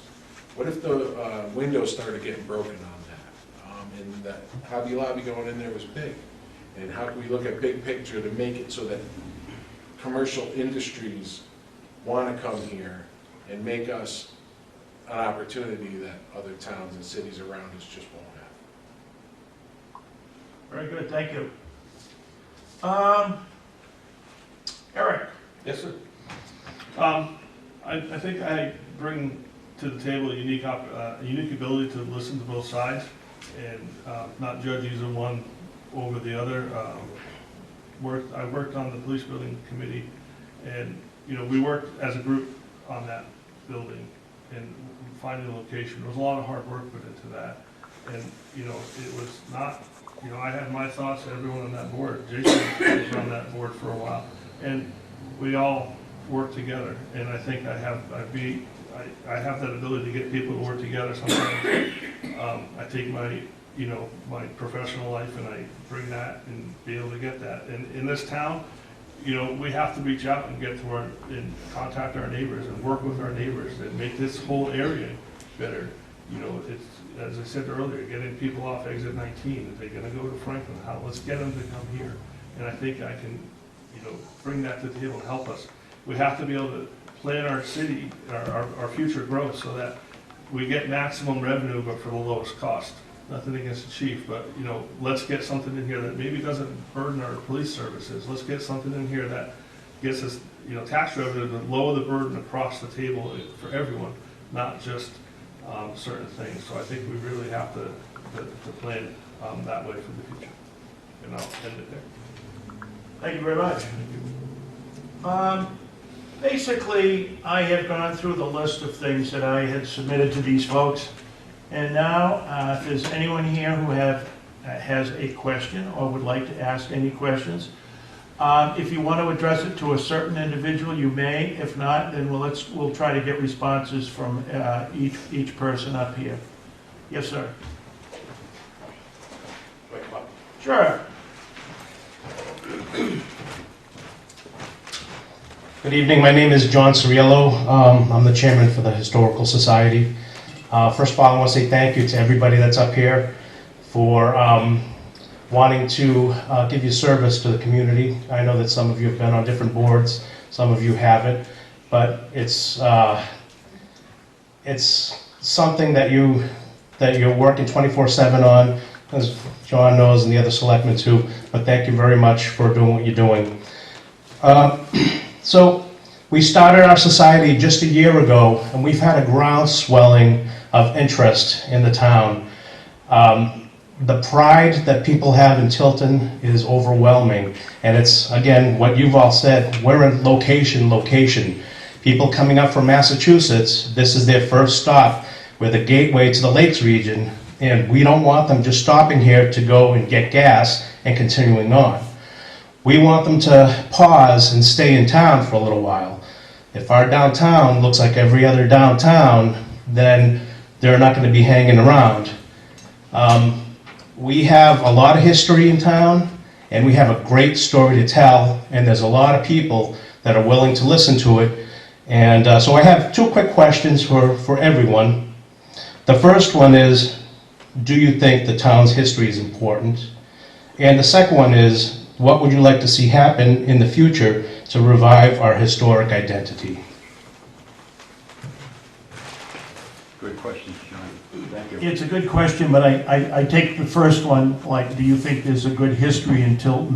Have you stopped beating your wife? No matter how you answer the question. No, seriously, I'm sure we all appreciate that, but I think the focus really needs to be on the second part of your question. And do we have any volunteers? Jason, we'll go right down the table. So that's a great one, because history was never my thing in school. I was an A student until I studied U.S. history, and I was like C+, B-. It just didn't attract me, and now I'm hooked. I can't get enough of it. I was always a math and science guy, and now it's like if there's a History Channel thing, it's and the point you make is with Tilton has a story to tell. Yeah, think about what we have for everything, not just Charles Tilton, but with the mills and the factories and the buildings, and there's so much of those footprints and those things that remain. I want you to think of two places. Think of Salem, New Hampshire, and think of Salem, Mass, and what the difference is between those two, right? Like, I want to go to Salem, Mass, because just of the buildings and the history, and you can read things, and it's interactive, and you don't have to have a tour guide. I mean, Halloween notwithstanding, Salem, Mass is a story to tell, and everybody still tells it. Salem, New Hampshire, Route 28, shopping.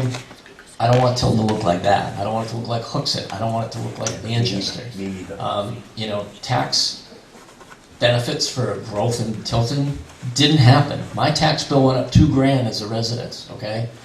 And Exit 20 got a break, and that's wrong. And I live in a commercial zone on a commercial property with commercial insurance and a commercial loan, and I should have got a break with my tax bill because I live there. Somehow I got thrown out. So I got to finish that process. But I don't want Tilton, because of its location, to get bulldozed. And I alluded to that earlier. We have to manage our growth carefully. And talking about downtown, there's so many things of, hey, this, and even the things that were in the park where, hey, some of those plaques are starting to fade, and some of those great, scenic points and storyboards and things in the park, that stuff's going away. We gotta keep that vibrant. So I was never a fan of history, but Tilton's history is addictive. And when you come and tell stories, and other people come tell stories that have been here that I've never heard, and I've been here 20 years, that's exciting. That's an important thing to capture. Thank you. John? It's real important that, and I think all of us got to realize that we are all stewards of our own history and the history of Tilton. If we don't take care of it and we don't share it with others, it goes away. We forget about them. And just recently, everybody's showing these pictures. Oh yeah, that's this and that's that. We're rebuilding a lot of that. And Tilton's a very unique town. I knew some of it. I saw the statues, but I never realized some of the stuff was borderline bizarre. All the statues everywhere and everything. We've got some crazy stuff that went on here that disappeared and got overgrown and disappeared. And now we're seeing, that was pretty cool stuff. And, our forefathers, really, there was a lot that went on here. So this is a good thing to preserve. This is a good thing to,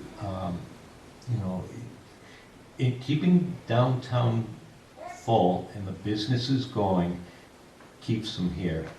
It keeps the taxes, try and offset our taxes on our individual properties. This is a great thing to build on. is our history and all that. It's very unique, and we've got a lot of it there. A lot of towns don't have that, so yeah, I'm all for pushing forward on our history and building it up and making a place where people are proud of it and want to come see it. Eric? It's funny, I worked, for a period of my life, I worked in Concord, Mass, home of the Revolutionary War. And it has a great historic downtown, and they found a way to make it work. And I think Jason just said something about Salem versus Salem. And I'll go Concord versus Concord. I'll never forget one day I got a phone call from someone. What exit off are you, this is in Concord, Mass. What exit of 93 are you off? I'm like, 93, why are you? Tell me what your sign says. And they said, State Capitol. I said, you're in the wrong Concord. So, you know, Tilton doesn't have that. We have a unique identity, and we really have to work on that. I think we can look to our neighbors to the east a little bit in Laconia, and they have, you know, they worked hard to save St. Joseph's Church over there. And I think we have to be aware and start being ahead of that, because I think that caught them off guard over there. And, you know, the house by the side of the road just went down. I'm going to admit, I didn't know that was in Tilton. I've lived here for 20 years. I did not know that that historic spot was in Tilton. I remember reading that as a kid. And I think we have to make people aware of how the history, and whether maybe it's a walking tour, or, you know, putting up things. I know all those things cost money, but I'm sure there's grants for that.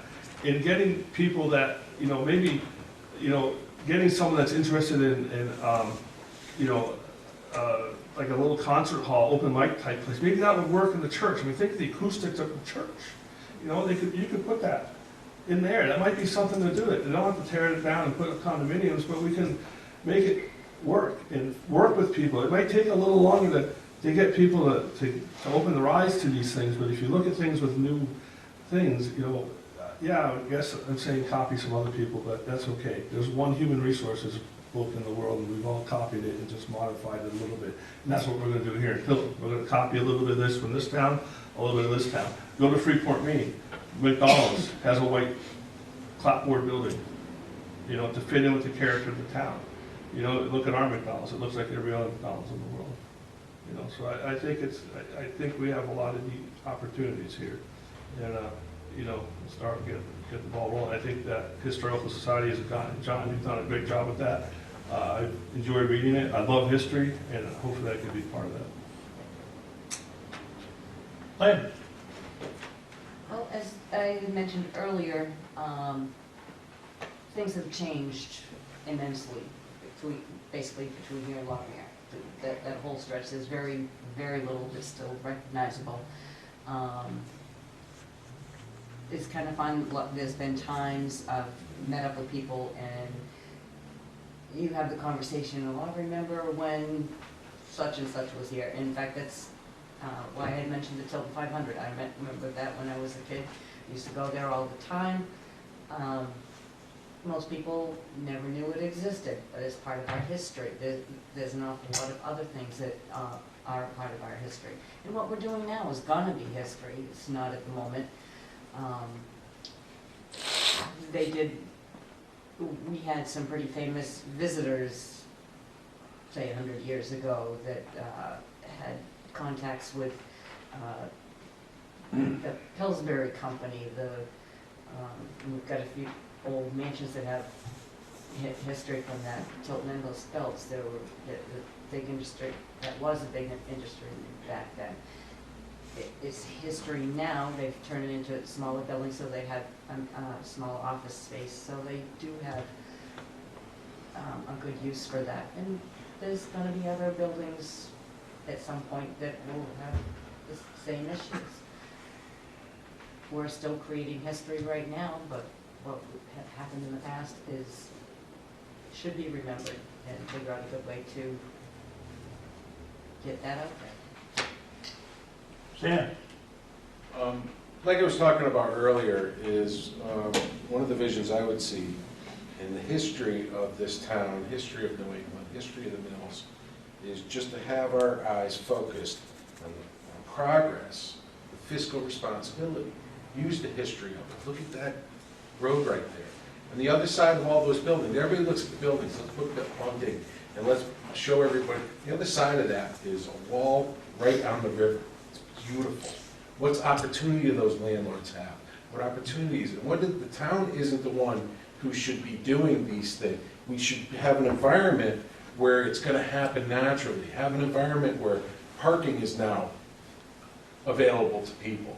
There's 2 new restaurants right in Northfield on the other side of the bridge.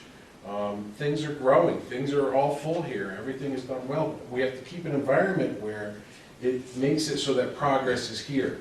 The history of an idea like the battery factory that is now beautiful office buildings and has a park next to it. Something that is historic and was environmentally bad. The history might be bad, but that's the history of the town, is industry. The town can't make those offices. The town can't put the investment into those things.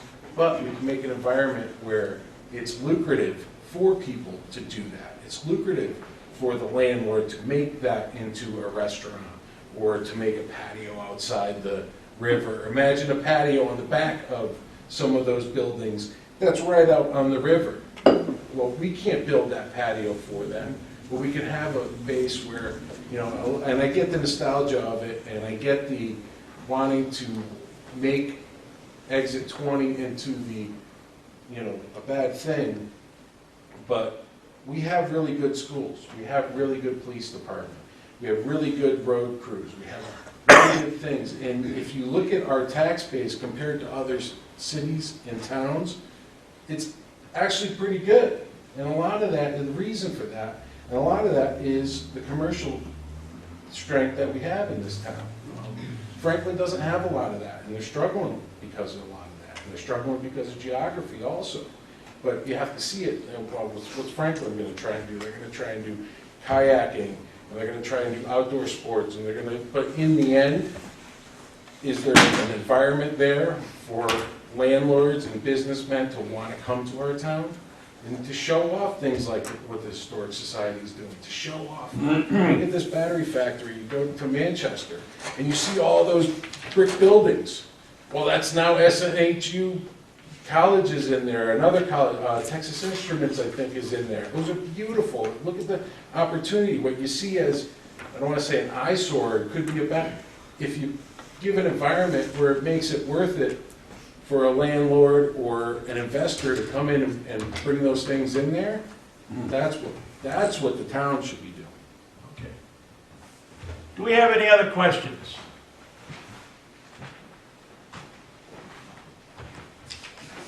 Anyone want a 30, wait a minute. Right here, Chuck. Tom Damon. Shall I come up to the microphone? Absolutely. I've got a lot of questions.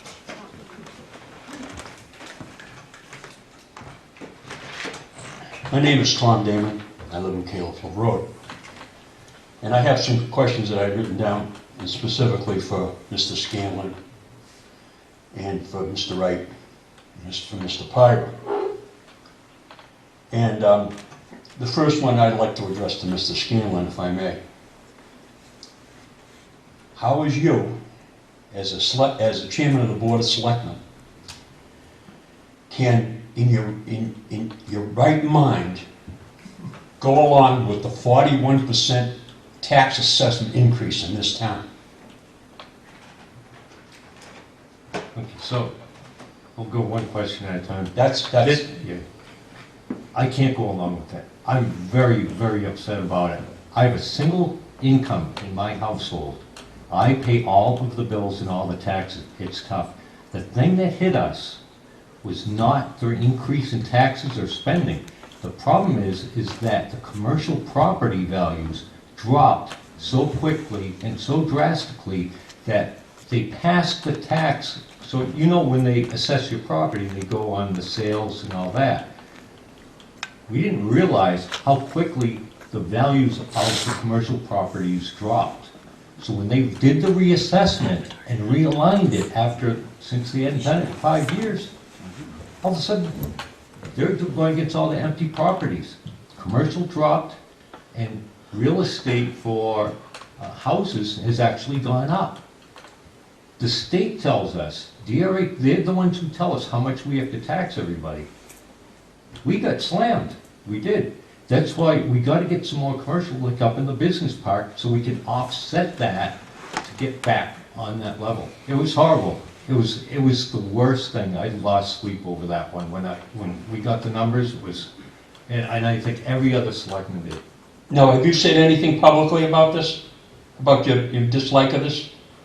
Have you said anything out in the public? Because I haven't read anything in the media about it. No, I don't like to do Facebook, but you. No, I don't mean Facebook. I mean Yeah. necessarily the newspaper, or any, you never had an interview with anybody that said you're really upset about this?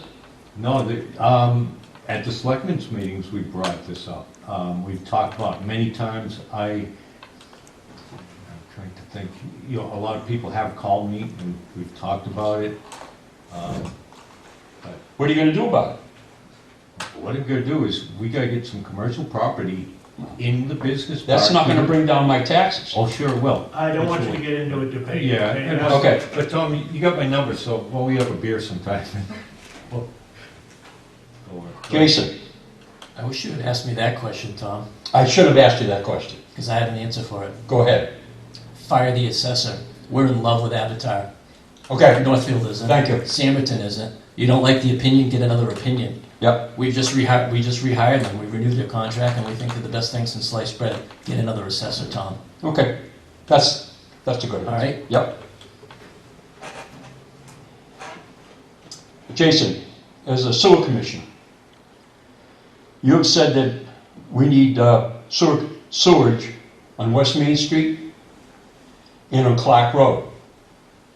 Why does any residence with a housing spacing of 150 feet or more apart with a functioning sewer system need public sewage? Tom, that project was designated to be two separate projects.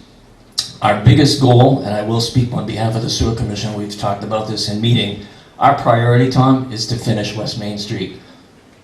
A lot of people don't know that Route 3, vibrant Route 3, does not have complete sewer service from end to end. It stops at about the high school. It is discontinuous in front of Dunkin' Donuts, Dairy Queen, and yes, my house, ever since I bought it. And then it picks up at a vacant lot across from Dairy Queen that was installed by the owner of that lot and goes to the Franklin line. So there's a discontinuous portion of Route 3. That's our priority. We would like to do, and we've talked about this as a bid alternate, is why we've mobilized, paid for the trucks, paid for mobilization, and to get the equipment out there. We were speculating that it might be a good idea to bring sewer as far up Clark Road as feasible. We don't know what it would be like for ledge, but it was a bid alternate. Kind of like when we did the bid alternate roof for the police station. Everybody said, well, why don't you have a metal roof? Well, that's a bid alternate. We want to get a roof, but we're not sure if we want to do an expensive roof. So Clark Road has always been an alternate. What we learned in the Lockmere project and in the other side, on the east side of Tilton, there was originally one big project, and at the time the taxpayers didn't want to do it all. So rather than do one $2 million project, it's split up into two $2 million projects. So things over time cost twice as much. We felt it was worth exploring. Bond rates at an all-time low, and the cost of mobilization and an available contractor that are very difficult in a construction boom. And in your background, good builders are hard to find right now. We just looked at Clark, and there actually may be an amendment on the floor of town meeting to back out the Clark Road portion and just focus on West Main. Thank you. Yep. Eric, Yes, sir. as a member of the zoning board and as a member of the zoning board of adjustment, the planning board, excuse me, and the zoning board of adjustment, why did you vote to allow housing development on School Street known as Highland Ridge of a variance so that houses on land zoned for rural agricultural lot of 2 acres or more to be on 7,500 square foot lots? Well, I think some of those lots are bigger than 7,500 feet. But I looked at that project quite a bit, and I was one vote, but my decision was that I was trying to save open space up there. I didn't want to see 24 house lots, going all over that area, and I thought that it would work better for the town. It would also help increase taxes for the town, because it's 24 house lots up there, and it would preserve open space. A follow-up question is, are you aware or unaware of the fact that they may be building houses on filled land? It was not brought up during that process, I don't believe, so I did not know that. We go by what the engineers give to us, and filled land is not Okay. presented to us. I don't know if that was for a fact. I'm just asking if you had any information about that. Not at the time.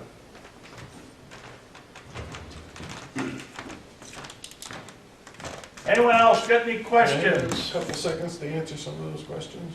Sure. One of the things I want to see, and I get that it's tough to come with a history, but one of the things that seems to me that got missed in the answers to these things is we stop looking at the big picture. We're looking at details. We're looking at what bunting we can get, or how we can clean downtown, or how we could do it. No, we need big picture. You need environments for progress.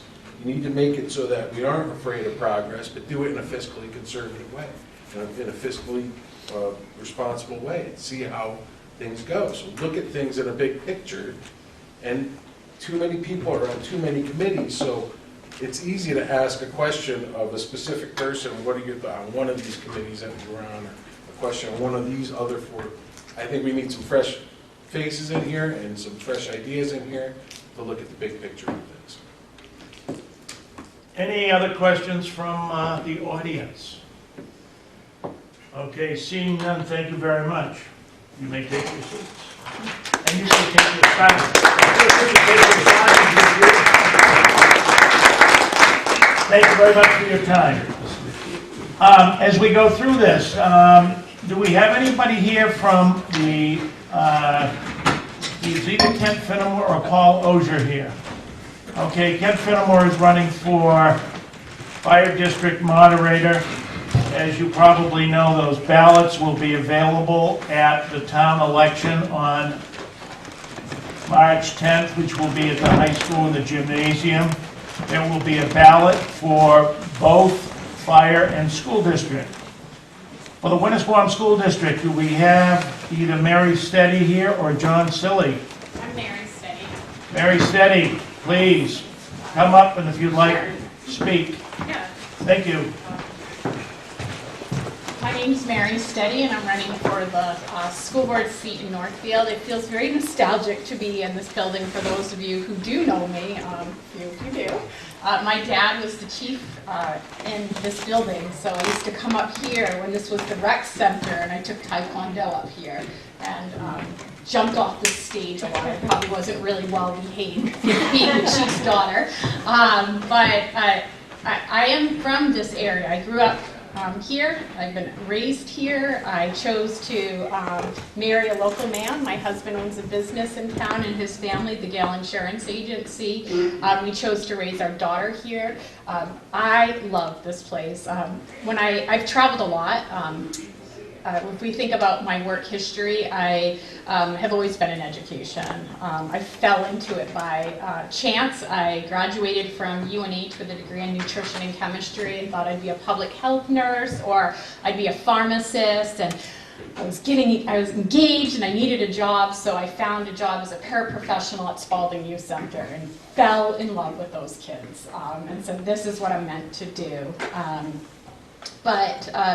So I just lost my train of thought, but I've worked for Winnisquam School District. I created their behavior program. It was at their middle school. It was called Back on Track at one point, and then it's Raps Room, and I think they dismantled some of that work, but they still have it in the elementary schools. I then had a really sad death in my family, and I had to raise my nephew. So I couldn't advocate for his special education needs and be employed in the school district, so I chose to leave, and I went and worked in the developmental disabilities arena. And while I was there, I was doing a lot of planning for kids, trying to get them out of high school and into careers or college, kids with significant disabilities, and the Department of Ed said, could you please come work for us and develop all of our training around compliance monitoring. So I did a lot of that, and then I wrote about $30 million worth of grants for the Department of Ed, and the chief can attest to that. He ran into me one day and he said, we need money for some stuff here. And I said, okay, give me a couple of months. I'll find you some money, some federal money. And so that's how Winnisquam got their system of care grant. That was the work. And actually, I worked when you were senator with Ginny Berry, and we passed legislation, Chapter 135S, which is system of care law. So I've spent a lot of time in the public arena, and now I'm Executive Director of Student Services and Wellness at Manchester School District. So I oversee all of special ed, 504, mental and behavioral health, and Title IX. Somehow, I think because my dad was a chief, somehow I get to investigate things, but I guess I just come by it naturally. My grandfather was a judge, so. I just want to say that I'm passionate about education. I've spent my entire career in that. I'm not afraid to put myself out there. I'm not afraid to ask hard questions, and I think that's probably what I do get from my dad, that he was pretty stern, but he was also fair and he listened, and I think that I bring that. And those who know my mom, she worked at the convenience store at Park and Go, and she was the friendly woman who said hi to everybody. Both my parents are deceased now, so I'm pretty proud to be able to say I was born, raised, and I'm raising my child in this community. She's not a child anymore, she's 21. But I ask for your vote. If you have any questions, feel free to ask me. Thank you very much. Okay. Oh, yeah, yeah. It's tough, being on the town side of it and trying to control taxes. Yeah. And then you look that we try and maintain our budget, we keep it, like, just, I forget how much we went up. It was just like, what, $20,000-$30,000 our budget went up? Yeah. And then we look at the school district, and their budget goes up so much more, but yet their enrollment's going down. And as you heard tonight, I get it from the voters and all that. They're saying, why are my taxes going up? And I understand, I'm all for education. I work with people with disabilities, but we got to do something do we make smaller schools? How can we actually lower that budget but still provide a good education? I'm in education. It doesn't mean I'm not fiscally responsible. When I started in Manchester School District, I saved their legal department $90,000 in the first year I was there. We can do some of this work ourselves. There's manuals and books, read them. We have good comprehension skills, and we can do that. When I looked at the superintendent's new plan, I do have questions about his restructuring, and it feels that it's very horizontal. There's a lot of people who are in management, and it didn't feel to me, and like I said, this is based off of the one presentation that I went to on that. It didn't feel like it was horizontally and vertically aligned, and departments can be collapsed to save money. And when I initially looked at it, and I did question him about that, and to me, in my mind, and quickly looking at that structure, it looks like you could save $150,000 if you just did a little bit more restructuring on those pieces. I think one of the things that I am surprised about is that there's not enough advocacy with our legislature from this community. I testify all the time in hearings to be able to say we need to look at the funding formula. Special education, which I'm super passionate about, it's an unfunded mandate. I mean, we need to understand that we only get 40%. Where are we trying to advocate for that funding? When we look at things like suicide prevention, like that, we have to do that for our kids. That's another unfunded mandate passed down by the state, by the legislature. Where was the Department of Education advocating? And when I did push back on the Department of Ed on those things, and I actually personally met with the commissioner because I was concerned of how they actually came up with the funding, the methodology to determine what that would cost, he wouldn't give me an answer and told me to pull a right to no. Well, you can't pull a right to no on a fiscal no. So your hands are tied around those things, but guess what? I advocated enough because that's my job in Manchester School District that I got a $175,000 grant for that work. So I think that although some of these things may be unfunded mandate, and, as a school district, do we say we're not going to do any unfunded mandates? Well, we have to balance that, but we also have to say, if you're passing this down, where are you supporting us and where are you giving us that grant funding? And that's the stuff that our school board needs to do, I feel like. We need to be writing letters, we need to be testifying, we need to be asking for additional funding. But, Thank you. If that's okay, Chuck, it's a good. So long as it's a question and not a statement. Yeah. Okay. we could do this all night. I'll come sit next to you. That'd be I'm going to Onions or Casamigos after with my One family. of the things that Yeah. is getting the kids involved in the communities and Yes. stuff like that. And can we get some more like civics classes and internships into the town? Get some kids to come down to the selectmen's Yes. meetings, get them to I go think we to the should. Civics, conservation. all education, that. that's mandated right now within the state. What are we doing in Winnisquam School District? But Nothing. I participated in the Halloween parade. Oh my goodness. What an amazing event. Did you bring your family to that? See? I'm not putting you on tape. Bring your family. That was the best event. I left work, went down to my husband's business, and kind of forced him. I said, you have got to participate in this town. And so we went there, and I gave out candy, and I had the best night. I saw people I had gone to school with, people who had babysat. Like, I lived in a duplex, so I didn't grow up in a fancy place at all. A duplex, like, people who lived next to me are now have children, and to be able to give them lollipops was like the highlight. But then I thought, when you guys were all talking, and I think all of you mentioned about the assets here in this town, and how we deliberately connecting the school to all of these amazing activities and developing volunteerism, both within the town, but also with the students. We have an amazing opportunity for that, and I feel like there's a lot of hope because Winnisquam's it is a successful school. Could it be really successful? I think so. I really think there could be. Yeah. What can we do to get the word out to the residents, let them know why things are expensive, but getting good results for them? How do you get the message? I think you need to have, do you know what I read in the paper? I saw it the other day on social media that the library paired up with Kettlehead and they're doing a book study. We should be doing those things. Meet the talent within the school.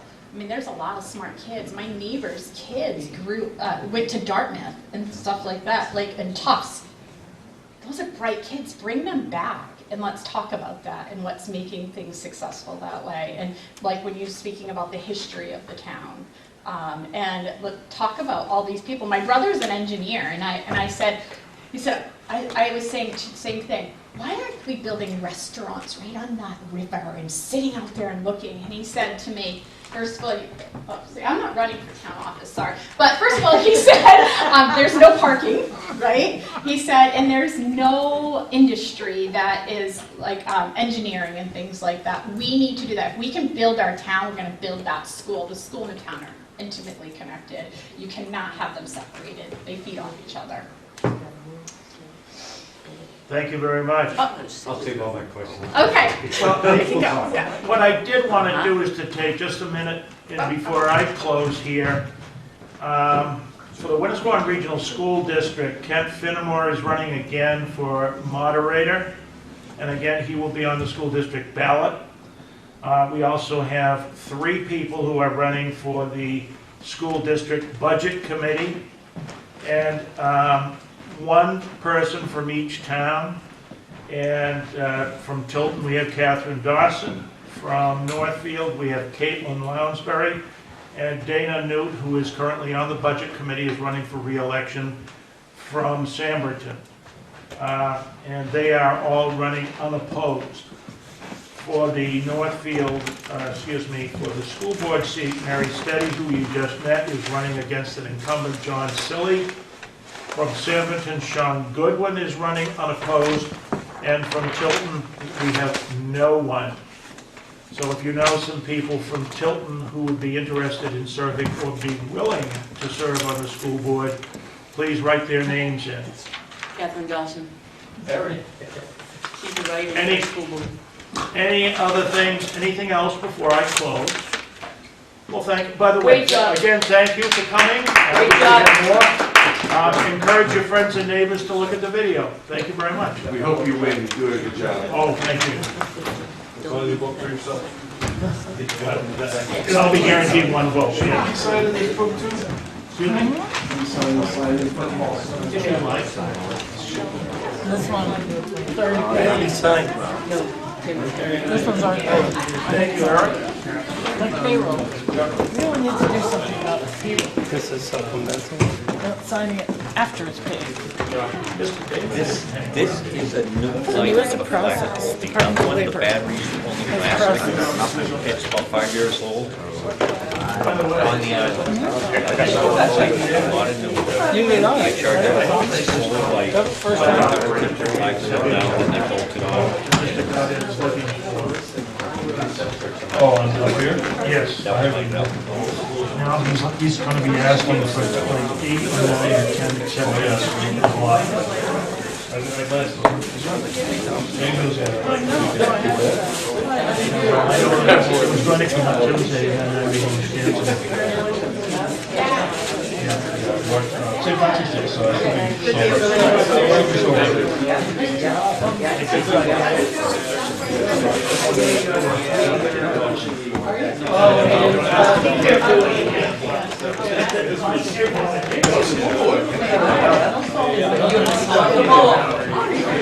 That work order, I haven't known. Mr. Chairman, we're done, right? I saw that. I knew one. You got my vote. Pat? I was getting ready to do a little bit of order.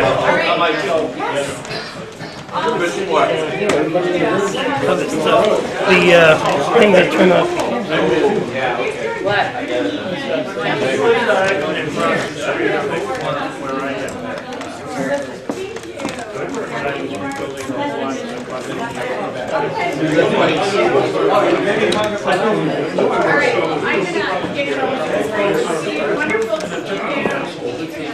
Now looking for.